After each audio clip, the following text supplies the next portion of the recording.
Guys, you're looking at an image from one of the many videos of this subject that have popped up on YouTube, and I've seen them for months, and I've kind of went past them pretty quick simply because I was really busy and I didn't really know much about this subject, and I didn't know if I wanted to even dive down that rabbit hole, but they kept popping up, so I decided to do some research and see what the subject matter of this was. And I'm quite surprised about what I found, and I'd like to share that with you. And we're going to use the Bible and the Dead Sea Scrolls, a couple of other texts to look into it. But what they're basically saying is, and it's kind of a misnomer when they say two gods of Israel. Yahweh was the God assigned to Jacob or Israel. He was the God of Israel. El was a much higher figure in the whole pantheon of this, and his name was ELYON. You've heard of El Shaddai and all of that. Well, El is the name of God, but El of a God, and God's plural like Elohim, and but this particular subject we're talking about ELYON, the same one that's in the Old Testament many times. Now, the most famous war of the gods in the Old Testament would be Elijah and the priest of Baal. Remember, they were saying whose God was the mightiest. The priest of Baal prayed to their God to come down and set this wood on fire up on this temple. And it never happened, but Elijah prayed to the God of Israel, Yahweh, and he made it happen. Even though the wood was wet and there was water all in it, that fire started. And that was one of the classic battles of whose God was most powerful. But there were many Canaanite gods, and they are part, again, of a pantheon that we're looking at here when we look at it with your eyes open and look deeper than what we've been told. Let me say this. The oldest text that we have concerning the Old Testament are the Dead Sea Scrolls. As a matter of fact, they are 1,000 years older. They're older than the Masoretic texts, the lexicon in Greek, all of that. They're older, much older. And so we haven't had them around that long, just a little over 100 years they've been discovered, if that long now, probably close to 100 years. And they were marked, depending on what cave they came out of, and how they were referenced to the Old Testament, or how the Old Testament was referenced back to the Dead Sea Scrolls. But 1 millennium, 1,000 years older than the word that we have. So when all of that was discovered, talking about the Dead Sea Scrolls and the caves of Qumran, they were hidden at first between the ancient Hebrews, and excuse me, not the ancient Hebrews, but the Hebrew scholars that had the controlling situation, and Rome. They were hidden from the common people until they were translated. And what I'm finding out, that some of the translations were changed, going from the Dead Sea Scrolls to Hebrew. And when that happened, when the Hebrew was changed, guys, then that changed everything that we have known as far as the Strong's Concordance and how you match up your numbers. I've went back and studied that, and I see the problems with it. And we're going to take a look at it. I'm not sure how long this video series will take. It's kind of hard to get into because it encompasses such a wide scope of information. I had to just start somewhere. But let's take a look at something else. There's a quick note here. It says, was Yahweh a child of El? Again, this is El, or Elyon. It says he was described as a son of El in Deuteronomy 32:8, but it was removed by later amendment to the text. Now, some of the people that I've been watching that are very good biblical scholars are calling the folks that we call the Kenite scribes the redactors. And redactions took place, and it is obvious if you study deep enough. And really, guys, it doesn't change the fact that Yahweh is the God of Israel or anything like that, but this thing is bigger than that. Now let's go there. This is the Hebrew version and the English translation from the changed Hebrew of the mentioned verses in Deuteronomy 32. It says, when the Most High gave to the nations their inheritance, when he separated the children of men, he set the borders of the people according to the number of the children of Israel. All of a sudden, Israel has become the prominent religion after the redactions were made. That's not what the true Hebrew says. That's not what the Dead Sea Scrolls say. This is not children of Israel. This is sons of God. This goes all the way to Psalm 82, which we're also going to look at, guys, because it talks about God and the sons of God in a meeting together, basically like a war room.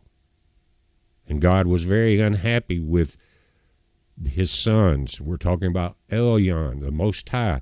And when you see this word right here in Hebrew, that's Elyon. El is this section of a word where you see the staff and basically the ox. I can't read it, but I can type information in. I can search these words out. But here they changed it from El to Israel by adding this section right here. Instead of sons of God, sons of Israel. Here they're saying children. It said, for the portion of the Lord, which here is Yahweh, and is his people Jacob, the lot of his inheritance. So and we're going to show you that this says, according to the number, the area, the nations were divided up according to the number of the sons of God. It was not the children of Israel. I know they like to play that role of importance, and it goes all the way back to Rome, and again, your Masoretic text, all of that. This is not in Deuteronomy. They changed it. Now, again, I didn't dive into this lightly. I've hesitated putting this together for a few weeks now because it's such a wide subject, and where do you start? But I think this is a good enough place as any. The Masoretic text, right here, it says sons of Israel. Several later revisions of the Septuagint say sons of Israel. Again, revisions. Most witnesses of the lexicon say it says angels of God. And then Michael Heisner says this is interpretive of. Now, Heisner had it pretty close, but he missed a few things. But now, in the Qumran, that's what this is. 4QDT, that's Deuteronomy, fourth cave. This particular scroll was found in. It says several other copies of the lexicon say sons of God. Very important. Then the Quran, 1,000 years older than the rest of this, says sons of God right there. And what has happened, you're seeing sons of God right here. Let me pull this up if I can get it clear.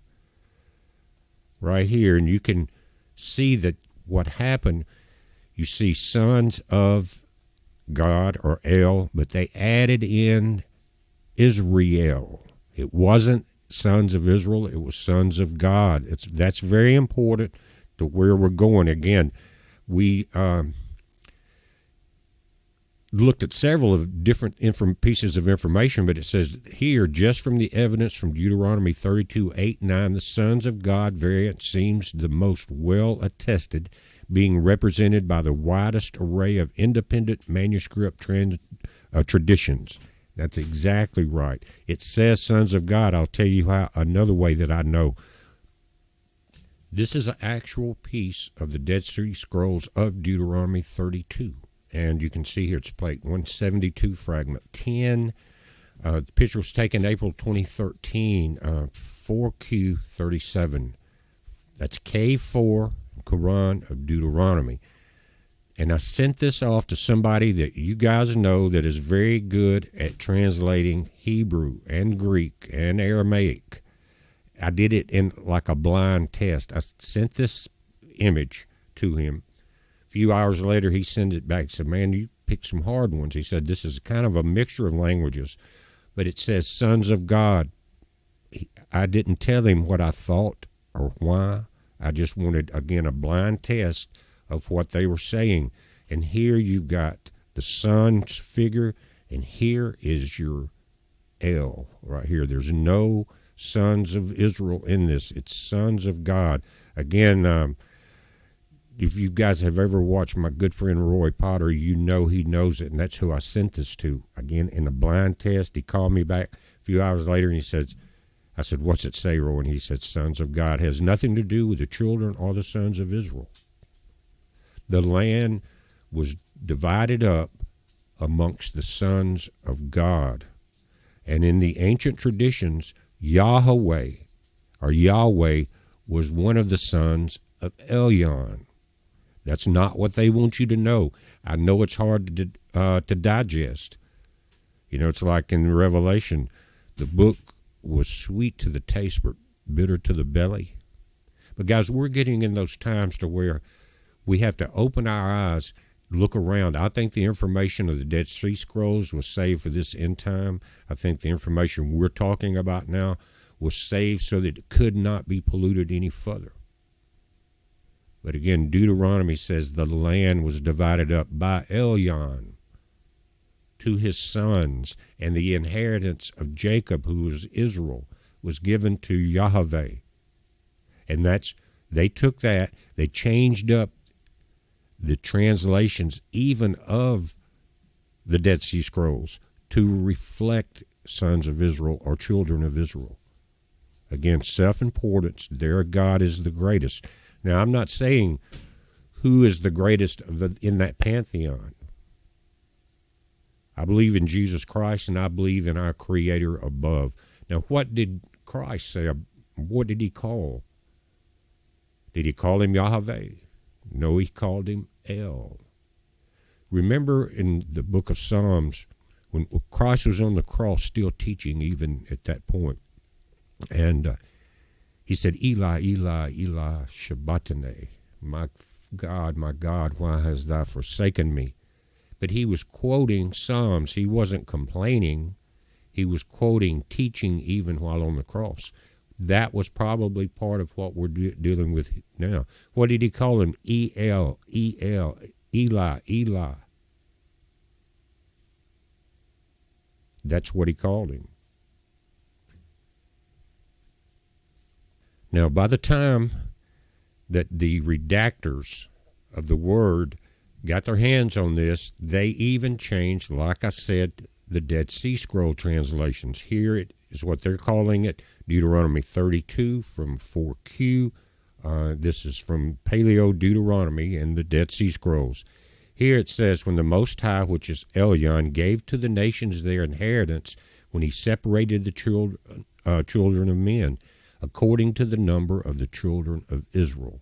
Again, that's not what it says at all. We can look at it again if you need to, but it says sons of God. Why did they change that? Because they had to make their God, just think about it, at that time. And then they had to make him number one in order for that to rule the world in many ways. Think about it. Now, this translation is done right. The top is from the fourth cave, and then you got the lexicon at the bottom. It says, when Elion, that's the chief God, that's the creator of everything. These are not the sons of God. He gave the nations an inheritance. When he separated the sons of man, he set the boundaries of the people according to the number of the sons of God. For Yahweh's portion was his people. Jacob was the lot of his inheritance. There it says it.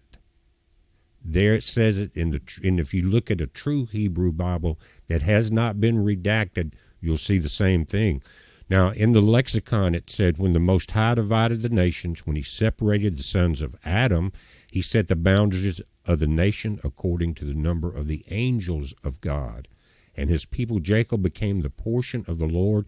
Israel was the line of his inheritance. And if you look closely at some of the translations and of the original Hebrew, you'll see that the Lord is symbolic of or the word is being used for Yahweh. But El is for God. It's two different entities. And I'm starting to see where these people are coming from because it makes sense, and I'll tell you why. probably 12 or 13 years ago, I did a video, and I got in a lot of trouble about it because I spoke my mind. And it was about the Old Testament. And many of you guys know that, I love animals. And when it was talking about the Lord commanded all these thousands of animals to be killed and sacrificed, it went different. Something was wrong there.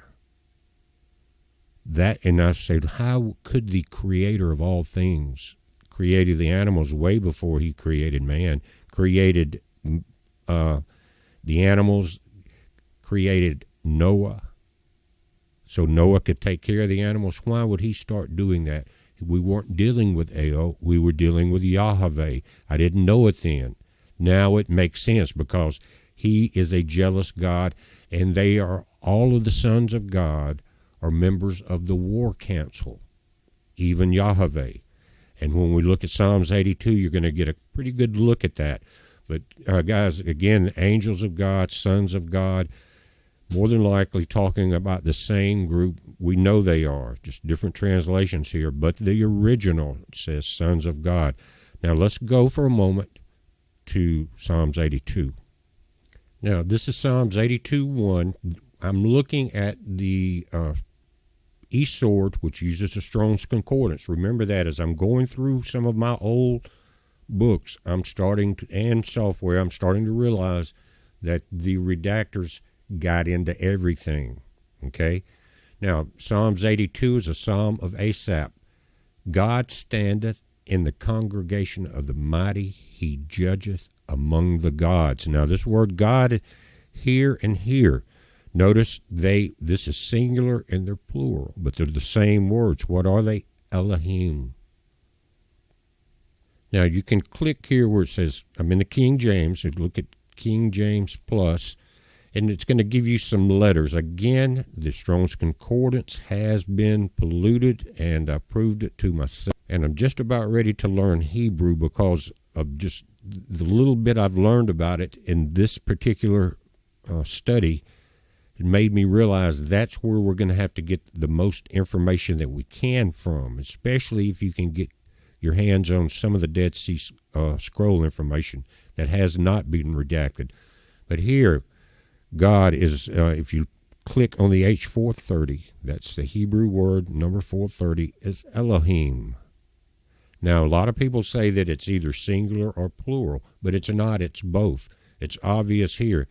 It says, let's read it the way it says. It says, and Elohim, God, which would be Elion. But Elohim, God, standeth in the congregation of the mighty, and he judgeth among the gods. H430, Elohim, singular and plural. This was not the elders of Israel, like a lot of the people that go back even to the redaction days want you to think. This has nothing to do with any human beings, okay? How long will you judge unjustly and accept the persons of the wicked? And then pause, a Shalah. Defend the poor and the fathers. What is he talking about, guys? He's in the council of the gods, of his sons. They are in a war council right now because he's very unhappy with them and what they've allowed to go on earth. I'm just going to take the numbers off to make it a little easier to read. You can always put that back on. I'll just click back to KJV at the top. Now, again, Elohim, the main God, standeth in the congregation of the mighty. That's one of the names of the Elohim, mighty. He judgeth among the Elohim. How long will you judge unjustly? He's appointed them, their places, their land, their people. Yahweh is the God of Israel. There's other gods in the Canaanite sections, and then all of these people were not good. Every family has rotten apples in it. And that's what it looks like we're starting to see. But he's asking the sons of God. That's what we're talking about. He divided, remember Deuteronomy 32, we looked at it. He divided the land amongst the sons of God, the Elohim. How long will you judge unjustly and accept the persons of the wicked? Defend the poor and the fatherless. Do justice to the afflicted and needy. Deliver the poor and the needy. Rid them out of the hand of the wicked. He's not talking to Israeli priests back in the day. They know not. He's talking about us. Neither will they understand. They walk on in darkness. All the foundations of the earth are out of course. I have said, ye are gods. Ye are Elohim, and all of you are children of the Most High, the sons and daughters of God.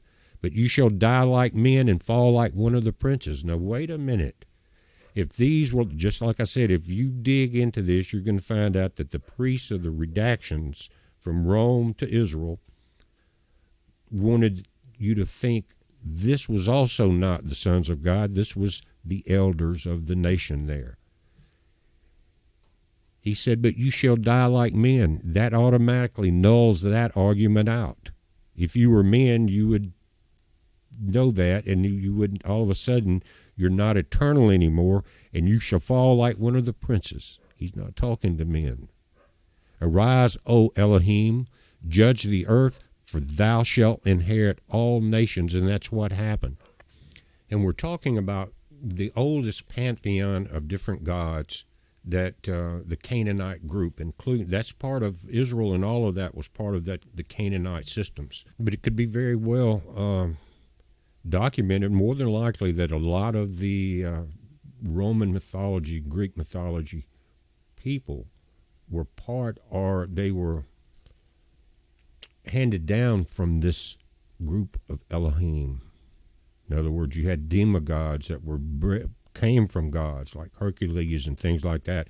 All of that could have a lot more meaning than we thought. A lot of it we thought was just stories, mythologies. But really, we see so much now being brought back from Greek and Roman findings, and really things from all over the world being discovered now. But again, he said, when he says, I have said ye are gods and all of you are children of the Most High, again, they tried to make that sound like this is human beings that God is talking to at that point, and that's not. And we are not gods. A lot of people like to think they are, but we are not. But ye, the group he's talking to in this council of war, that's what he's telling them. Defend the poor and the fatherless. How long will you accept the persons of the wicked? This was that group. Something else I want to talk about. Now, there's something very interesting in Psalms 89.5, and I'm going to read from one of the excerpts from this study, not mine, but I think it's important. It says, divine beings are clearly not human. We're talking about the Elohim in that group. The real problem with the human view, though, is that it cannot be reconciled with other references in the Hebrew Old Testament that refer to a divine council of the Elohim. Psalms 85 or 89, 5 through 7 explicitly contradict the notion of a divine council in which the Elohim are humans.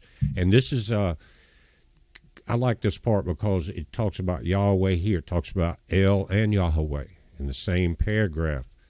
And it appears that Yahweh was the most favored of the group of the sons.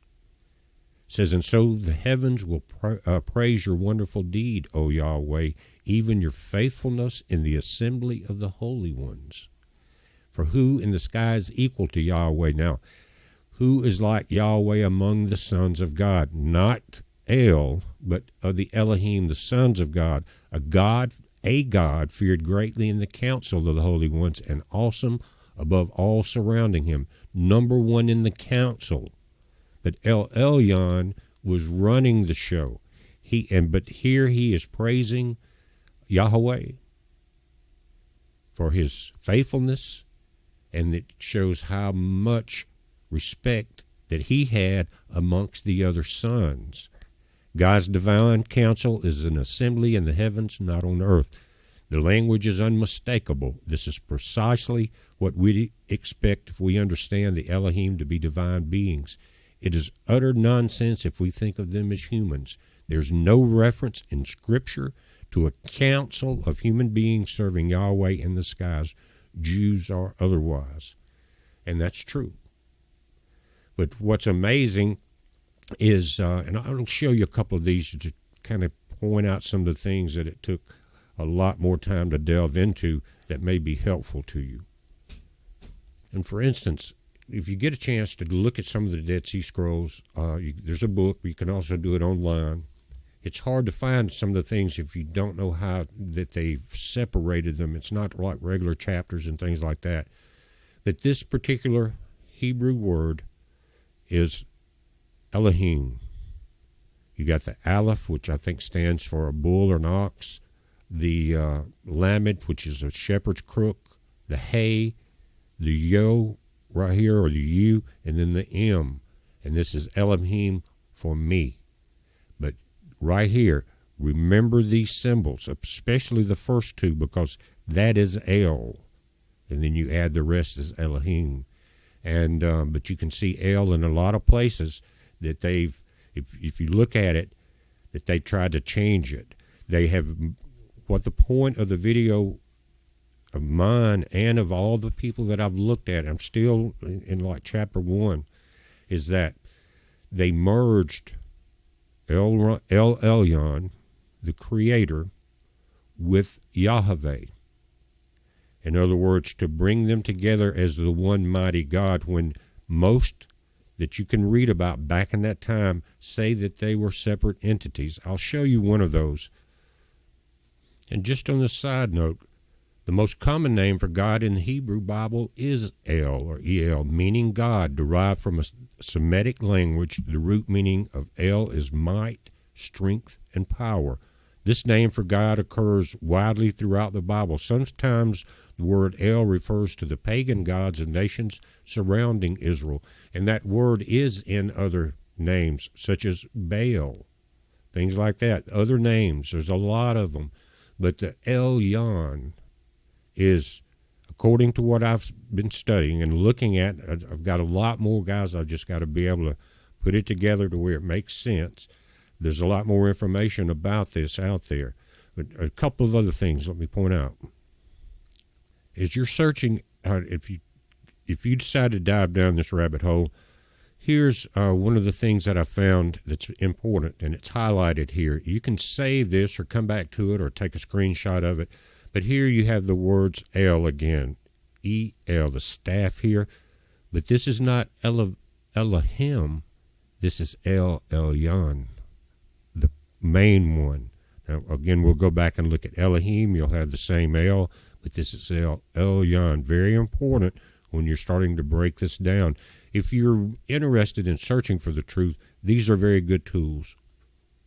And just going back to Elohim, you see the first two. This is El, but it's not ELYON. It's Elohim, and then the Lamb, again, for God is for me, in Psalms 56:9. But also, go back to what I was saying. Find out where, and I may be wrong, where did Christ pray to anyone but his Father in heaven? And he, again, when he was quoting Psalms while he was on the cross, it was Eli, Eli, or E-L, right? E-L, E-L. Why has thou forsaken me? And he wasn't being forsaken. He was teaching at that time. Teaching is a good thing. It takes study, but it is the pleasure of God to hide a matter. Maybe I may be getting this wrong, but it is the honor of kings to search that matter out. And so I don't think it's wrong to try to find the truth. And guys, we know that Genesis was altered. So much was changed in the Bible. So many books were taken out. Enoch was taken out.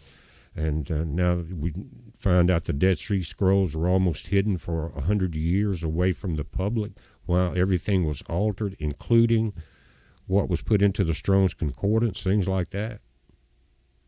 It just makes you realize how much they wanted to hide from you.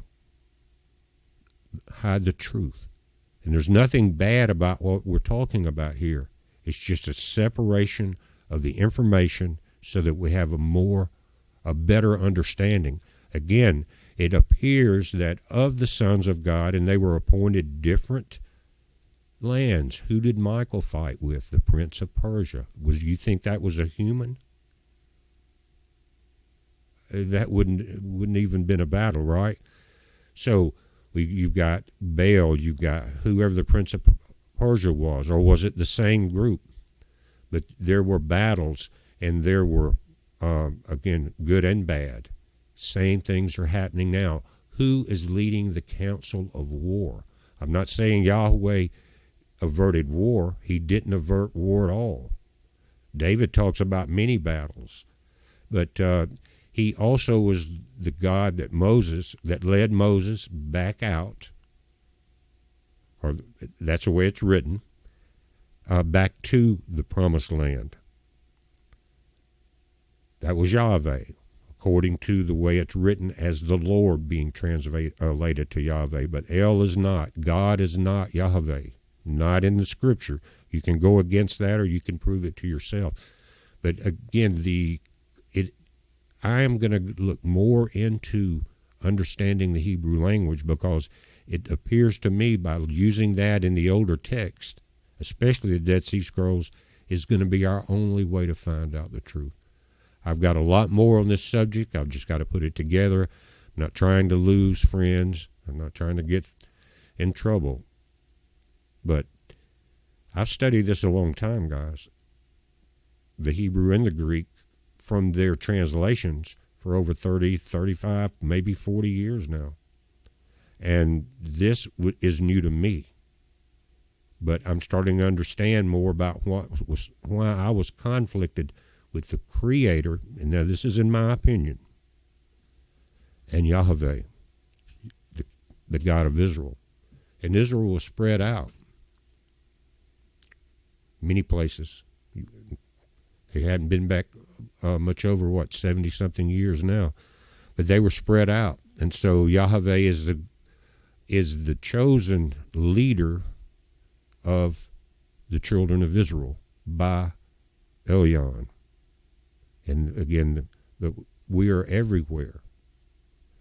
But that does, in my mind, makes me understand why there were wars, there were conflicts, and that is still going on now, and many believe by the same exact people that we're talking about, same area of the world. We're watching it, guys. You watch it. It's a heads up. Be safe.